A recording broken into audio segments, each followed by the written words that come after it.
Hi, I'm Janessa Couture, and welcome to Get Coach, a Destroy the Hairdresser podcast. When it comes to Instagram, I will never understand one thing in particular when it comes to hairdressers. It's like we post a wall of hair all over the place. And I mean, the photos are gorgeous. Don't get me wrong. The work is amazing. And I'm not saying don't ever post hair photos. That's a whole other thing. But we'll post hair photos and then we follow hairdressers and then hairdressers follow us. And then we engage only with hairdressers and then hairdressers only engage with us. And then we post our availability and then wonder why nobody books it. Like, because the people who are watching you aren't booking their own clients, right? It doesn't make any sense. The same thing with salon owners who are also consistently posting hair because you're focusing on growing clients, but not on growing your business. And then you're like, I can never hire anybody. Well, what are you actually doing? Every industry, like in every marketing team for every major company, if you look at the Glossier or Merit or Sephora, like, well, those are all makeup companies because that's really all I follow. But you look at any other big company and their marketing will stand out from the others because that's how you stand out from the sea, right? But you look at every hair salon or every hairdresser and it looks the same. Sometimes even the poses are the same, like the backgrounds are the same. So it's all the same. You know, you look up hashtag balayage and it's the same photo, right? I mean, the work is amazing. Don't get me wrong, but is it doing what you need it to do? Right? So are you creating your own path or are you just following what people tell you should be doing or what you think you should be doing? If you're trying to grow clients, you have to think to yourself, what would a client want to know? And yeah, skill set is one thing. And Instagram is definitely a way to have a lookbook, right? Like definitely have images. But I don't know, if I'm booking a service with somebody, I want to know that if I'm going to spend 3 or 4 hours in a chair with somebody, I want to know that I'm going to enjoy that time with them. And the thing is that clients will stay with a hairdresser that they don't really 100% vibe with if that hairdresser is giving them good hair. But if they found an opportunity to find somebody who could give them good hair and they could actually vibe with, I bet you that client would leave in a heartbeat because they would go somewhere they would feel comfortable all the time. But the only way they're going to know that is to know who you are. Now, that doesn't mean posting your face all the time. That doesn't mean, sharing your life. There was this whole theory about Instagram decades ago when Instagram started, like feels like a millennia ago. It's like, if you're going to do a business account, then you post 70% about your business and 30% about your life. None of that is valid anymore. It's all the same. Even having a personal, like if you have a personal account, I have a personal account that's no one can see because it's just like my kid and my life and my family that I don't share all the time. But that doesn't mean I don't share who I am on my business page and the things I believe in. So as a stylist, if you're looking for clients, the best thing for you to do is to start talking about the things that you have in common with the clients that you want to do hair with. One of my stylists, I love this. She's a true crime fan, like probably everybody else in the entire world. The largest audience for true crime podcasts or true crime anything is women. And so on Monday, she would have like a true crime Monday and talk about the news podcast she was doing, or she would share a case that she was, listening to or something. She also loves to read. And so she's always sharing her books. She completely changed her strategy to stand out from what everybody else was doing. And within 3 weeks, she was completely booked. Like it was crazy. And every person in her chair talks about all the things she wants to talk about all day long because they walk in knowing her already. How is that hard? Like she doesn't have to put her face. She doesn't tell anything about her life. She just tells people about the things that she enjoys. It is the fastest way to cut through the noise. We don't have to look like everybody else. I think this entire podcast is just about things that would drive me completely crazy. And this is just on that list. This is something that drives me completely crazy. When I think, you just open, it's just the sea of the same. And there's no attempt to look like something else. You want to stand out. And if you want to stand out, you have to do something different than what everybody else is doing. And when I look at it just like a wall of hair, I don't stop anymore. I mean, the images would have to be like show-stopping images for me to really pay attention. I want to know who you are. As a salon owner, I recruit my team. I'm constantly looking for talent, always. But the truth is, real talent grows. I'm not necessarily looking for the most amazing hairdresser ever. I'm looking for somebody who wants to grow and wants to learn. And the only way I know that is by getting to know who they are and their personality. So I'm always watching stories. I'm always watching people's Instagram. And it is so hard sometimes because all I'm seeing is just hair, nothing but their life. There's so many opportunities to create content. I mean, an endless amount of opportunities to create content.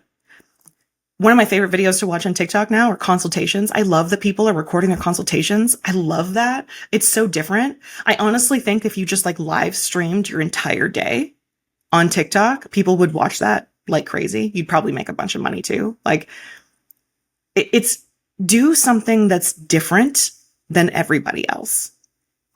As a salon owner, if I'm looking to hire people, posting hair for me doesn't make any sense. I don't need my stylist to know that I can do hair. That doesn't do anything.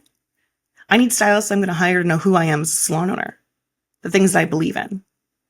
So I'll talk about the things that drive me crazy in the industry. I'll talk about the things that I think that need to change. I'll talk about the things that I do differently. If you're looking to hire a hairdresser, I guarantee you that you're going to want one that's booked over one that's growing. Why wouldn't you? But all of those hairdressers that are booked are working in hair salons. They're not sitting around their house waiting to show up. They're not handing out resumes on the street corner. Like they're not just walking up and down and handing out resumes. They're not looking for Instagram posts that say I'm hiring. They're busy. They have a job. Now, they won't necessarily leave their salon until something gets really bad for them. And they have no other choice. They have to. Until just like the last straw hits, they're going to leave. The devil that you know is always better and safer than the devil that you don't.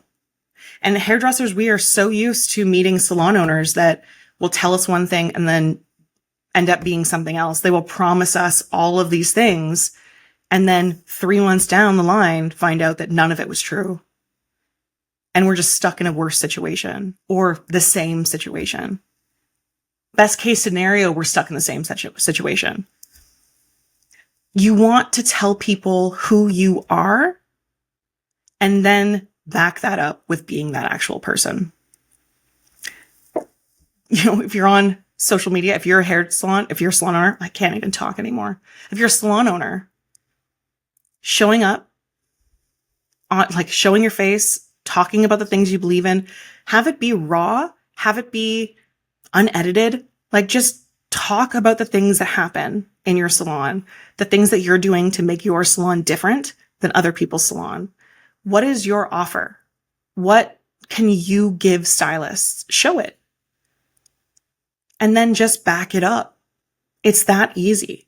You'll have people coming at you left, right, and center. Because if they get to know you and realize that you are better than the devil that they're with, then they're going to come. Because it's going to benefit them and their business. But it is terrifying to leave a hair salon. Terrifying. And so leaving a hair salon to go somewhere that you don't know and you don't trust is near. It's never going to happen. You can recruit your team all you want, but if they don't know you, it's not an effective strategy at all. It's one thing I don't see hair salon owners do at all. I rarely see it. It's one thing I definitely work on my students with on a consistent basis is showing up authentically as much as you possibly can in every way you can. even if that's hosting classes in your salon, and then giving people an opportunity to see who you are and match it with the person that you present yourself to be. Now, when I interview people, and I just hired five people like a month ago, most of the interviews were just them trying to see if I really am who I say I am.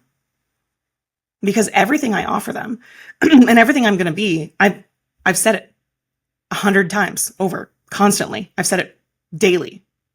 The things that I believe, the things that I know need to change in our industry, the things that I won't do as a salon owner, and the things that I will do as a salon owner. I'm constantly putting it out there. And so when they show up for the interview, it's really just to find out if I'm a real person. That's what it should be. Because they already know all the things about me that they need to know.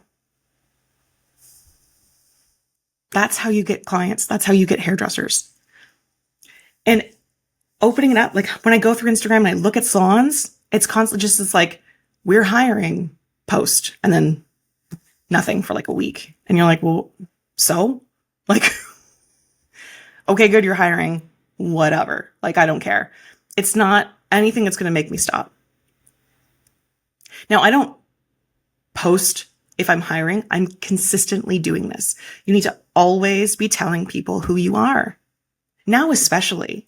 I mean, we're past the whole like influencer culture. We're past the whole thing where like clients are just there for like a great photo. I think people can see in a heartbeat whether you are authentic or not. For sure.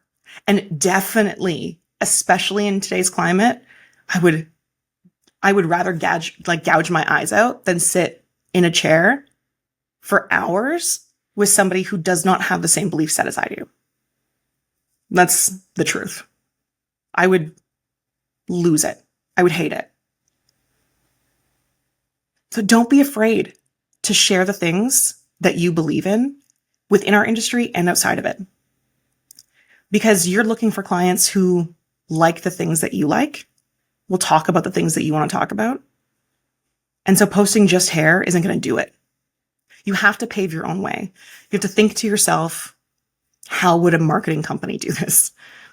Because all we do is think like, how does a hair salon do this? I think it's those like Instagram hair awards that kind of have maybe ruined this a little bit, that we're all just putting content out that will get recognized by some of these Instagram hair awards or reposting pages and stuff. But none of that actually, it's not going to do anything. You will put so many more butts in your chairs and so many more stylists in your salon if you connected with them on a real way. So don't be a sheep. Don't follow the path. Do something different. I highly suggest that you look outside of our industry when it comes to social media. We only follow hairdressers. Don't do what they do. But start looking at photographers, look at makeup companies, look at beauty companies, look at clothing companies, like look at other companies and how they market themselves. And I guarantee you it's different than what you're doing. 100%. They won't just show t-shirts, a whole thing of t-shirts, right? They're going to show personality. Tell them why you're a hairdresser. Tell them what you want to do. Tell them what you enjoy. Then they'll show up. But until we start actually differentiating ourselves from everybody else, this is the hill I will die on. I will scream this from the rooftops on a regular basis. You have to stop trying to look like everybody else. And you have to start looking like yourself in all of that, in everything that's, be weird. Just put yourself out there. You will find your people. You will build a business that reflects you in a way that's so much more powerful and fulfilling than just, I'm a balayage artist and all I do is balayage all day. That's great. But what if you balayaged people who you wanted to work with on a regular basis and only had people who worked in your salon that you knew, you trusted, you enjoyed their personality? What like that's some kind of novel idea that you might like your team as people, stop looking like everybody else. It's not doing you any good. Hey hairdressers, are you looking for health insurance? It's time to get healthy with Hairdresser Healthcare, the only coverage designed specifically for the beauty industry. Whether you're an independent stylist, a salon owner with a team, a makeup artist, or a massage therapist, we've got you covered with comprehensive and affordable benefits. With options for self-enrollment and year-round open enrollment, taking control of your health has never been easier. And the best part is, it's available in every state. Visit hairdresserhealthcare.com and take control of your health today because you, your team, and your family deserve it.